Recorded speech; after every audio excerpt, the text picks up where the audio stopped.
දවසේ එම සමාරම්භක උත්සවයේ වර්ණ ඉලසම් පරමාර්ථ ජීවිත සඳහා මේ අවස්ථාවට සම්ප්‍රාප්ත වෙනවා. කිසිකයි මහා සම්පත් කරුණේ ප්‍රවෘත්ති රාමල් කරුණාරත්නයේ ප්‍රමුඛ ස්වභාවයෙන් අනුත්තර මේ අවස්ථාවේදී ප්‍රාදේශ සභා පරිසරයේ ප්‍රාදේශ සභාවේ ප්‍රාදේශ සභාවේ ලේකම්තුමන් ප්‍රමුඛ කාර්ය මණ්ඩලය මේ අවස්ථාවේදී ගරු නියෝජ්‍ය අමාත්‍යතුමන් ගරු පාර්ලිමේන්තු මන්ත්‍රීතුමිය හිතා හේරත් මැතිණිය ඒ වගේම ප්‍රාදේශ සභාවේ උප සභාපති ඇඳවන්නේ මේ අවස්ථාවේ සැලකීම කරන්නේ මේ අමුත්තන් උත්සවය ආරම්භ කිරීමට ප්‍රථමයෙන්ම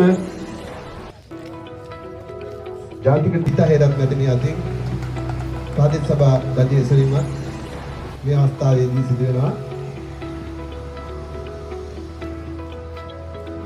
මේ සඳහා මහා ප්‍රාදේශීය ලේකම් කාර්යාලය නියෝජනය කරමින් ප්‍රාදේශීය ලේකම්තුමන් සහ අබම්පොළ ප්‍රාදේශීය ලේකම් කාර්යාලය නියෝජනය කරමින් ප්‍රාදේශීය ලේකම්තුමන්ලා තුමිය ශ්‍රී ලංකා මාතා අප ශ්‍රී ලංකා නමෝ නමෝ නමෝ මාතා සුන්දර සීතාරිනී සුරණි අපේ සෝමමාන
ධම්මං සරණං ගච්ඡාමි සංඝං සරණං ගච්ඡාමි ဒုတိယံ පි බුද්ධං සරණං ගච්ඡාමි ဒုတိယံ පි ධම්මං සරණං ගච්ඡාමි තතියං ပි ධම්මං සරණං ගච්ඡාමි තතියං ပි සංඝං සරණං ගච්ඡාමි සරණං සම්මා සම්බුද්ධෝ විද්‍යාචරණ සම්පන්නෝ සුගතෝ ලෝකවිදු අනුත්තරෝ පුරිස ධම්මසාරති සත්තා දේව මනුස්සානං බුද්ධෝ භගවාති ස්වාක්ඛාතෝ භගවතා ධම්මෝ සම්දිත්තිකෝ අකාලිකෝ ඒපස්සිකෝ උපනයිකෝ පච්චත්තං වේදිතබ්බෝ හිමෝ හීති සුපටිපන්නෝ භගවාමි පටිපන්නෝ භගවතෝ ශාවක සංඝෝ යතිදං චත්තාරි පුරිස යුගානි අට්ඨ පුරිස පුද්ගලායේස භගවතෝ ශාවක සංඝෝ මහව ප්‍රාදේශ සභාවේ වැඩ ආරම්භ කරන සමාරම්භක මොහොතයි මේ වන විට මහව ප්‍රාදේශීය සභාවට නායකත්වයේ දීම සඳහා සභාපති ලෙස මේ මොහොතේ වැඩ කාර්යයන් ලැබුවා. ඒ වගේම උපසභාපති දයානි අධිපත්තු මැතිණිය මෙම ස්ථානයේ සිටිනවා. ඒ ප්‍රමුඛ අනෙකුත් සියලුම පක්ෂ විපක්ෂ ප්‍රාදේශීය සභා මන්ත්‍රීතුමන්ලාගෙන් මා විතාමත්ම අවසරයි. කුරුණෑගල දිස්ත්‍රික් පාර්ලිමේන්තු මන්ත්‍රී ගීතා හේරත් මැතිණියනි ඔබතුමියගෙන් අවසරයි. ගරු සභාපති ඔබ සභාවට අද දින සම්ප්‍රාප්තන නවගරු සභාපතිතුමනි සුමේද කුමාර හේරත් මැතිණියනි ඔබතුමාගෙන් අවසරයි. ගරු උපසභාපතිනි දයානි අධිපත්ති මැතිතුමියනි ඔබතුමාගෙන් අවසරයි. අපි අද දවසේ මහව ප්‍රාදේශ සභාවේ මම පෞද්ගලිකව සභාපතිවරයා ලෙසත් උපසභාපතිනිය උපසභාපති ලෙසත් අපි මේ ඉන්න മന്ത്രിවරුන් සහ മന്ത്രിවරියන් මේ තනතුරු බාරගන්නේ අපිට මේවා ආභරණ නොවේ. අපි මේ මත අපේ පෞද්ගලිකත්වය හෝ අපේ පෞද්ගලික අරමුණු කිසිදු දවසක ඉෂ්ට සිද්ධ කරගන්න දඟලන ආභරණයක් ආම්පන්නයක් ලෙස මේ කිසි දෙයක් භාවිතා නොකරන බවටත් මේ සියල්ල අපිට පැවරෙන්නේ අපේ ජාතික ව්‍යාපාරයේ වගකීම් අපේ ජාතික ව්‍යාපාරය ගෙන යන මේ රට ගෙන යන ඉලක්කය සඳහා ගෙන යන්නට පැවරුණු වගකීම් බව අපි හොඳට සිහියේ තබා ගන්නවා. ඒ වගේම ජනතාවටත් අපි අද කියන්න කැමති මේ සියල්ල අපේ වගකීම්. ඒ වගකීම් අපි එකට එක මිටට ඉඳගෙන මේ රට සුන්දර පොහොසත් රටක් ලස්සන ජීවිතයක් වෙනුවෙන් ගෙනියන මේ ජාතික ව්‍යාපාරයේ ගමනට යාපහු ආසනයේ ප්‍රධානතම ප්‍රාදේශ සභාව ලෙස අපි මහව ප්‍රාදේශ සභාව මෙහෙවනවා කියන පණිවිඩය අපි දෙනවා. මහ ගන්න. අපි දන්නවා එහා පැත්තෙන් දදුරෝය ජලාශයත් මෙහා පැත්තෙන් අබංකොළ කෙරවල දක්වා දිවෙන මේ අපේ මහව ප්‍රාදේශ සභා භූමිය අති විශාලයි. ඒ වගේම මහව ප්‍රාදේශ සභාවේ ඉලක්ක සහගත ආර්ථික සංවර්ධනයක් සඳහා වූ දැවැන්ත වැඩපිළිවෙලක ආරම්භමයි අද කියන්නේ. සංචාරක කර්මාන්තය, ඒ වගේම අපේ කෘෂි කර්මාන්තය, ඒ වගේම අපි කාර්මික වශයෙන් කර්මාන්ත වශයෙන් කොහොමද මේ පළාත් පාලන ආයතනය තුල මේ සම්පත් පාවිච්චි කරන්න කියන දැඩි ඉලක්ක සහගත සංවර්ධන වැඩසටහන් රැසක් අපි අදී දිනනවා. විශේෂයෙන්ම අපේ ඓතිහාසික යපව් රාජධානිය කේන්ද්‍ර කරගෙන අපිට විශාල ස්වභාවික සම්පත් වලින් සමන්විත ස්වභාවික සෞන්දර්යයකින් හිමි ප්‍රාදේශ සභාවේ භූමියක් තියෙනවා, වටපිටාවක් තියෙනවා. අපි ඒක ඇතුලේ ඒ ස්වභාවික සම්පත් ටික කොහොමද මනා ලෙස කළමනාකරණය කරගන්නේ? ඒකට මානව සම්පත කොහොමද ඇතුල් කරගන්නේ? ඊට අවශ්‍ය ප්‍රාග්ධනය මොකද්ද? ඒක කොහොමද අපි දේශීය විදේශීය සංචාරකයන් සඳහා විවෘත කර දෙන්නේ කියන ඒ දල සැලැස්මත් එක්ක අපි ගාඩ කටයුතු කරන්න ලෑස්තියි. ඒ වගේම මම මතක් කරන පුරවැසියෙකුගේ ඕනෑම කටයුත්තක් ඔවුන් එන්නේ ඔවුන්ගේ ඒ අවශ්‍යතාවය ඉටු කරගන්න, ඔවුන්ගේ ප්‍රශ්නය ගැටලුව විසඳා ගන්න, ඔවුන්ගේ ඒ දුක් දෝමනසය අපට හෝ අපේ නිලධාරීන්ට කියන්නේ. සිහි තබා ගන්න. ඔබ අද දවසේ ගේට්ටුවෙන් ඇතුළට එන්නේ ඔබ ඔබේ ප්‍රශ්නේ වටිනාකම අරගෙන අපි අද පටන් ඔබේ ගැටලුවට ඔබේ ප්‍රශ්නයට සාධාරණීකරණය කරන්න. ඔබට ඒ වටිනාසේම අපි ඊට දෙගුණයක් වටිනාකමක් සලකලා ඔබ වෙනුවෙන් වැඩ කරන්න, ඔබ වෙනුවෙන් ඒ යුතුයකම ඉටු කරන්න මම ඇතුළු මාගේ කණ්ඩායම අද පටන් මහව ප්‍රාදේශ සභාව මෙහෙවනවා කියන පණිවිඩය මම ඔබට ලබා දෙනවා.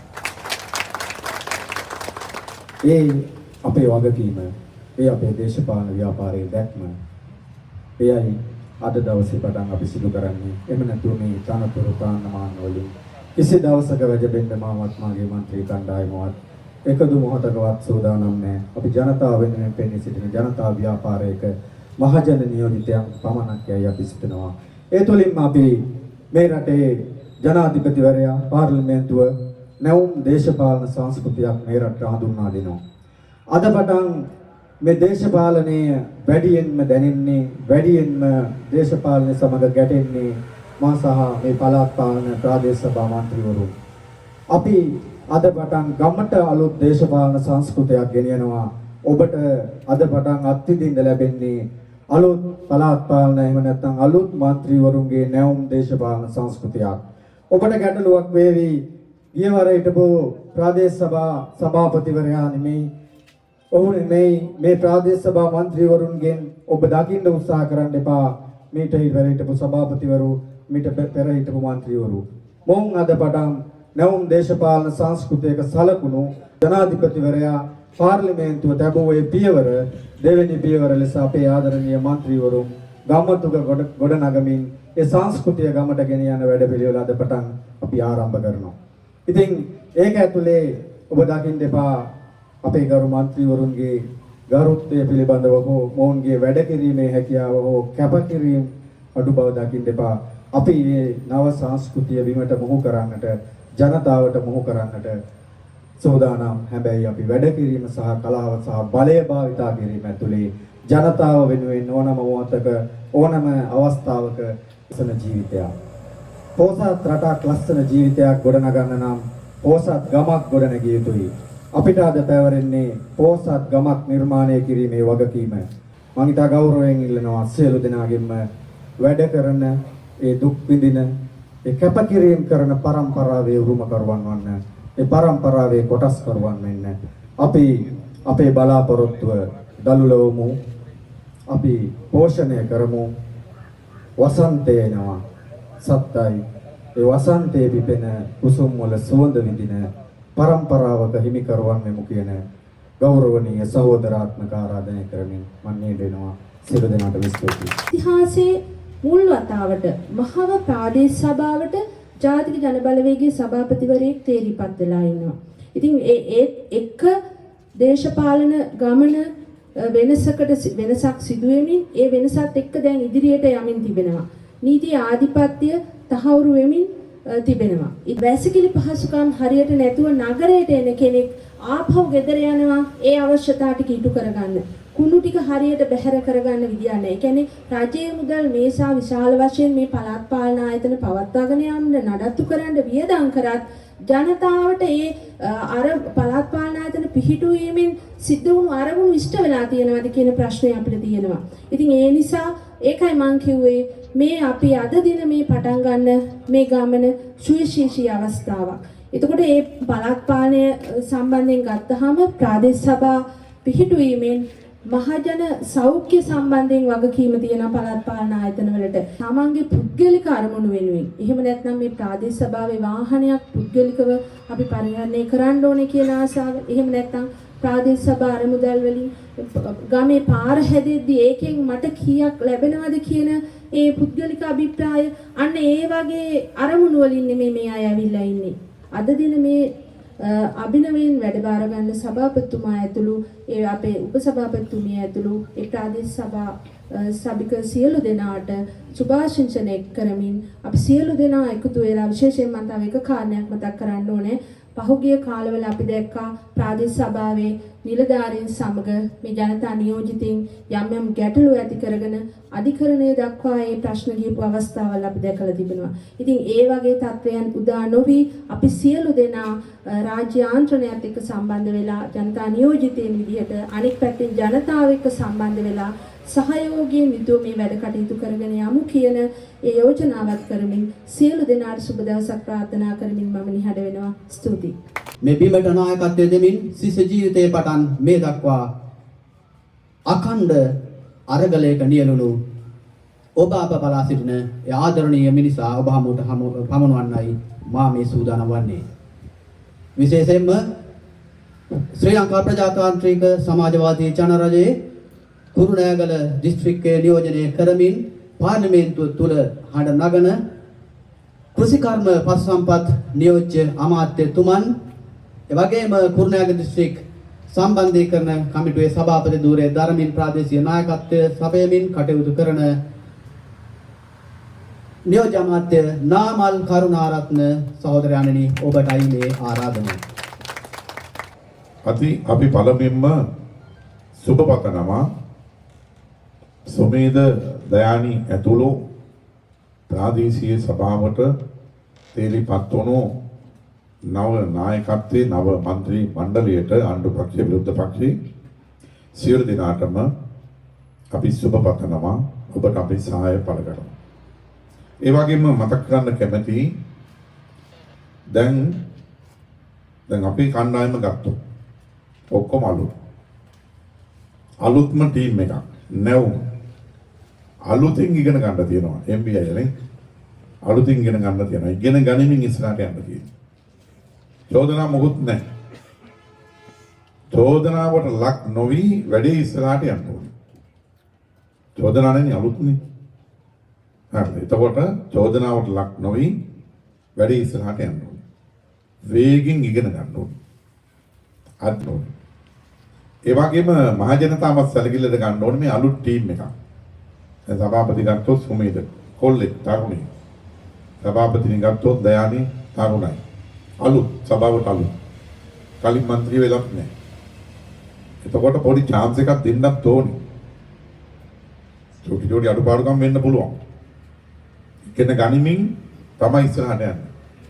ඒ වගේම අපේ නිලධාරි මණ්ඩලය මම විශ්වාස කරනවා ඒ අය අපේ අයට යම් නොදන්න දේ කියා දෙමින් දැනුවත් කිරීම කරමින් බොහොම සහජීවනින් මේ වැඩේ ඉස්සරහට යන්න මෑදිහත් වේවි කියලා.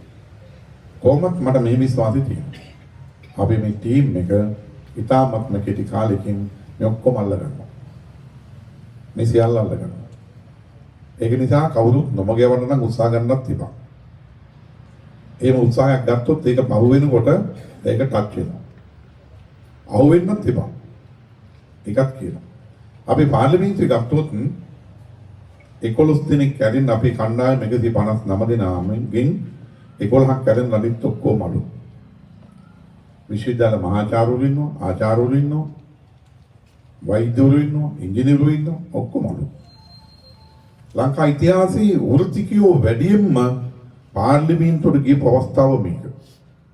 ලංකා ඉතිහාසයේ කාන්තාවෝ වැඩියෙන්ම පාර්ලිමේන්තුවට ගියපෝ ඉතිහාසෙ මේක.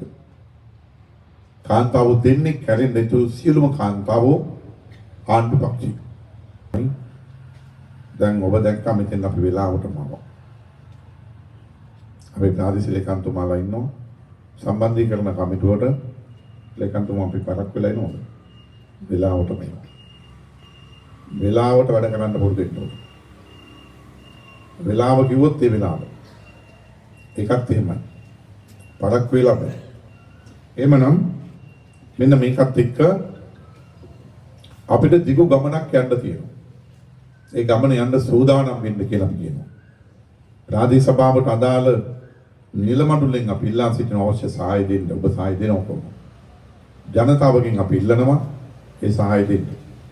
අපේ മന്ത്രി කණ්ඩායමේ කිසි කෙනෙකුගේ කාගේ හරි අඩුපාඩුවක් දැක්කොත් එයාට මෝනට කියන්නේ. එහෙම කිව්වයි කියලා තරහ වෙන්නේ නැහැ. පුරණ වෙන්නේ නැහැ. ඒක නම් හිතවිදිද තරහ වෙයිද එහෙම හිතන්නවත් කියන්නේ. අදාළ විදිහට පෞද්ගලිකව කියන්නේ. අඩුපාඩුවක් දැක්කොත් සභාවක් මැද්ද කියන්නේ නැතුව පෞද්ගලික මට්ටමින් මෙහෙම කියන්නේ. අපේ අය දැනගන්න ඕනේ ඒක සාවධානව අහන්න. එවුන් කන්දීමේ හැකියාව අපි දියුණු කරගන්න ඕනේ. එතකොට දිගටම මොනවා හරි යනවා නම් අපිට කියන්න මට කියන්න. මේ පාරවල් ටික අපි හදන්න ඕනේ. අපි മന്ത്രിතුමන්ලගෙන් අපි ඉල්ලනවා දැන් ඔබේ කොට්ටාසේ සියලු අඩුපාඩුකම් ටික සම්පූර්ණ කරන්න සැලැස්මකට යන්න ඕනේ. පාරවල් ටික ඔක්කොම හදන්න ඕනේ. පිළිවෙලකට හදන්න ඕනේ. හදපු පාරවල් නැවත ඒ වාගේ මුදලක් වියදම් කරලා හදන්න ඉඩ තියන්න බෑ. යම් පාරක් හැදුවා නම් ඒ පාර හදන්න රුපියල් කෝටියක් ගියානම් අපි හිතමු උදාහරණයකට. නැවතත් රුපියල් කෝටියක් වියදම් කරලා ඒ පාර හදන්න ඉඩ තියන්න බෑ. හදපු පාර අඛණ්ඩව නඩත්තු කරනවා නම් නැවතත් අර වාගේ විශාල මුදලක් වියදම් කරලා ඒ පාර හදන්න අවස්ථාවක් ඉන්නේ. පාරවල මොනවද තියෙන්නේ? වලවල් හැදෙනවා. වලවල් නැත්තම් කාණු ගොඩ වෙන්නේ නැත්තම් බෝක්කු බ්ලොක් වෙන්නේ නැත්තම් කැලිය විල්ල පාට වැහින්නේ නැත්තම් පාර පැහැදිලි නම් එතකොට ඒ පාරට කෝටි ගණන් වියදම් කරලා මිලියන ගණන් වියදම් කරලා හදන්න ඕනද? හදන්න ඕනේ. මහා වැහි වහිනවා දවස් දෙක තුන. වැස්සෙන් පස්සේ මොකද්ද වෙන්න පුළුවන්ද? පාර අනිවාර්යෙන් කඩතොල වෙනවා. කඩතුළු වෙච්ච එක වහාම හදන්න ඕනේ. ප්‍රතිසංස්කරණය කරන්න ඕනේ. අන්න එහෙම යන්න ඕනේ. එක කොට්ටාසයක පාරක් හදන එකක ඇස්තමේන්තුව නෝටිස් බෝඩ් වල දානවා. ඒක හොඳට print කරලා නෝටිස් බෝඩ් වල දාලා දැන් ඇස්තමේන්තු ඔක්කොම සියලු විස්තර. දැන් මේක සමාජ මාධ්‍යවල යනවා. ඒකට කමෙන්ට් දාලා තියෙනවා ගොඩාක් ඒක හොඳ වැඩක් මෙහෙමයි කියලා. අපි ඡන්ද කාලේ රැස්වීම වල දිගට මම කියපු කතාවක් උනේ. සම්බන්ධීකරණ කමිටුවලත් ඔක මම නිතරම මතක් කරන කතාවක්. එහෙමනම් අපි කරන හැම වැඩක්ම මුදල් වෙන් කරොත් මොනවා හරි කටයුත්තකට ඒක ජනතාව දැනගන්න ඕනේ. පාරක් හදනවා නම් මේ පාරට සල්ලි කීයක් වෙන් වෙලා තියෙනවද? බොරළු දානවා නම් බොරළු කීයක් ෆයිල් කරන්න ඕනේ? ඒ බොරළු වල ප්‍රමිතිය කොහමද? ගල් සංයුතිය බොරළු සංයුතිය කොහමද? පස් සංයුතිය කොහමද? ඊට පස්සේ බොරළු අඟල් කීයක් උසට දාන්න ඕනද? ඒක තලනවා නම් තලන රෝල ටොන් කීයක් පාර රෝලක්ද? ඒක මොන ප්‍රමිතියෙන් තලන්න ඕනද? ඒ සියලුම තොරතුරු ගමේ ජනතාව දැනගත යුතුයි. ආමුද්‍රෝ දැනගත යුතුයි. පල්ලියේ පූජකතුමන්ලා දැනගත යුතුයි. මරණාධාර සමිතිය, ග්‍රාම සංවර්ධන සමිතිය, තරුණ සමිති, කාන්තා සමිති, දායක සමිති සියල්ල දැනගත යුතුයි. නිලධාරීන් සියලු දෙනාම දැනගත යුතුයි. ඒනම් මේ සියලු දෙනාගේ අවබෝධය ඇතුලේ තමයි මේ වැඩි ඉස්සරහට යන්නේ. එහෙම දන්නේ නැතුව, අස්තමෙන්තු දන්නේ නැතුව, මෙන් වෙච්ච මුදල් කීයක්ද කියලා මොකක්වත් දන්නේ නැතුව වැඩ යන්න බෑ. එහෙම වැඩ ගියොත් ඒවන් සැකයක් එනවා. අපි උනත් ඒතර සැක කරනවා, ප්‍රශ්න කරනවා. ඒ නිසා එමනම් මෙන්න මේ කටයුත්තදී අපි മന്ത്രിතුමන්ලාට, മന്ത്രിතුමියන්ලාට මේකේ ලොකු කාර්යභාරයක් පැවරෙනවා. මොළ බොරළු කියුබ් 50ක් දාන්න ඇස්තමෙන්තු කරපු තැන 100 ගණන් අපි දාලා තියෙනවා. ඒ අතින් සල්ලි වේදන් කරලා නෙමෙයි. අර සල්ලි වලින්මයි. මීටර් 100ක් කොන්ක්‍රීට් කරන්න ඇස්තමෙන්තු කරපුවාම ඊට වඩා වැඩි ප්‍රමාණයක් කොන්ක්‍රීට් කරපු අද්දකින් මේ ආසනෙම තියෙනවා. එහෙම තියෙනවා. එන අන්නේ සංස්කෘතිය අපි ගලපන්න ඕන. අපි හරියට විනිවිදව වැඩ කරනකොට ප්‍රජා සහභාගීත්වය, ප්‍රජා දායකත්වය ලැබෙනවා. ජනතාවට හැඟෙනවා මේ අපේ වැඩි. අපි මේක කරන්න ඕනේ. අපි උදව් කරන්න ඕනේ. මේකේ කවුරුත් යටිමඩි ගහන්නේ, කොමිස් ගහන්නේ. ඒ හැඟීම එනකොට ජනතාවෙත් එක්ක බද්ධ වෙනවා. එමනම් අන්නේ විශ්වාසය දිනා ගනිමින් මේ වැඩ කටයුතු ඉස්සරහට යන්න ඕනකම තියෙනවා.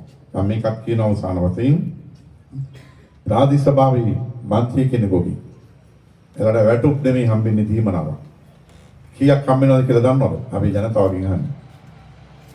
දන්නවද? කීයද? ඈ? රුපියල් 21000යි බං. ඉන්ටකින් විතර. රුපියල් 21000යි. සභාපතිට කීයද හම්බෙන්නේ? නැද්දකින් රුපියල් 25000යි. 25000යි. මේක දීමනාවක්. රුපියල් 25000ක දීමනාවක් ගත්තු සභාපතිවරු කොහොමද අක්කර 34 ඉඩම් ගන්නේ? කොහොමද තට්ටු දෙකට තුනට ගෙවල් දෙක තුන ගහන්නේ? කොහොමද ප්‍රධාන නගරය ආසිතව ඉඩම් කැලේ සම්දාන්නේ? කොහොමද ගල්කෂර් පටන් ගන්නෙ? පාරම්පරිකව බිස්නස් කරගෙන ඇවිල්ලා පාරම්පරිකව සල්ලි භාගේ තිබුණු අය නම් ඒක ප්‍රශ්නයක් නෑ. හොඳ ඒකට බාධාවක් නෑ. හැබැයි මේ නිකන් ඔහේ ඉඳලා අතෙන්න ගිහිල්ලා කොහොමද එහෙම වෙන්නේ? එහෙමයි නැද්ද? එහෙමයි ඉන්නවා. කොහොමද එහෙම උනේ? දැන් මේනකොට කී දෙනෙක් හිරේද? තා කී දෙනෙක් හිරගෙදර යන්න සූදානම්ද? දැන් මර්වින් සිල්ලා උත්තර දෙන්න ඕනේ. කොහොමද මේවා ගත්තේ? කොහොමද මේවා ගත්තේ? අධිකරණයෙන් ප්‍රශ්න කරනවා. අල්ලස් කොමිසමෙන් ප්‍රශ්න කරනවා. කොහොමද? දැනට හිලේ යනවා. අවුරුදු 20ට හිලේ යනවා. දැන් කොහෙන් හරි පත් වෙනවා. එමනම් ඒ පරිසරය ඇතුලේ රුපියල් 21000ක දීමනාවක් ගන්න മന്ത്രിවරයා කොහොමද ආර්ථික වශයෙන් මේ වාගේ මහා ඉහළට යන්නේ? සාධාරණ හේතු නැතුව රුපියල් 25000ක දීමනාවක් ගන්න සභාපතිවරයා කොහොමද මේ විදිහට ඉහළට යන්නේ ආර්ථික වශයෙන්? රාසක් නැද්ද? රාසක් තියෙනවා. ඒ සංස්කෘතිය වෙනස් කරන්න තමයි අපි ආවේ. ඒ සංස්කෘතිය වෙනස් කරන්න අපේ මේ മന്ത്രി කණ්ඩායම සෑදී පෑදී ඉන්නවා. ඒ විශ්වාසය අපිට තියෙනවා. එවනම් අන්න ඒත් එක්ක අපි ජනතාවගෙන් ඉල්ලනවා ඔබේ සහාය ලබා දෙන්න. කාන්තාවෝ කුඩුනේකල දිස්ත්‍රික්කේ ගත්තොත් පිරිමි ජනගහනයට වඩා 62000 කාන්තා ජනගහනය වැඩි. අරංගම් කොල්ලන්ගේ මෝනේ මල් හතයි. ඒක කිව්වා මොන්ට මානජොලියක් ආවයි කිව්වා. කාන්තා ජනගහනය 62000ක් වැඩි. ඒ එතන ඉඳන් අපි වෙනස් කරලා තියෙනවා. එතන සිට වෙනස් කරලා තියෙනවා. එහෙමනම් මේ දේශපාලන සංස්කෘතිය වෙනස් කරන්න ඕන. ඔබ අපි අතරේ වෙනසක් නැහැ. ඔබ අපි අතරේ ગેප් එකක් තියෙන විදිහක් නැහැ. එහෙම ગેප් එකක් අවශ්‍ය නැහැ. ඒ නිසා අපි മന്ത്രിතුමන්ලාට තුමියන්ලාට මම කියන්නේ මේ മന്ത്രിකම කියන්නේ මහජන වරම. ඔබ තමයි මූලිකයා. ඇයි ඔබ මූලිකයා වෙන්නේ? ඔබ මූලිකයා වෙන්නේ ඔබ නියෝජනය කරන්නේ ජනතාව. අපි කවුරුත් ජනතාවට ගරු කරමු. අපි කවුරුත් ජන වරමට හිස නමමු. ඒ ජනතාවගේ බදු මුදල් වලින් තමයි සියලු දෙනාම ජීවත් වෙන්නේ වැටුප් ගන්න ඔක්කොම කරන්නේ. එවනම් ජනතාවගේ මේ රටේ උතුම් පරමාධිපත්‍ය බලය පිහිටලා තියෙන්නේ ජනතාව සතුව. අපි ආණ්ඩුක්‍රම ව්‍යවස්ථාවේ විග්‍රහ කරලා තින්නේ තියෙනවා. ජනතාවගේ රටේ පරමාධිපත්‍ය බලය තියෙන්නේ ජනතාවට. ජනතාව තමයි අංක 1. උඩින්ම ඉන්නේ ජනතාව. ජනතාවට මේක නියෝජනය කරන්න බෑ. නියෝජනය කරන්න බැරි නිසා තමයි නියෝජිත ප්‍රජාතන්ත්‍රවාදයේ යටතේ මේ മന്ത്രിවරු මහජන නියෝජිතව පත් කරගන්නේ. මහජනතාව පත් කරලා ඉවරනවා.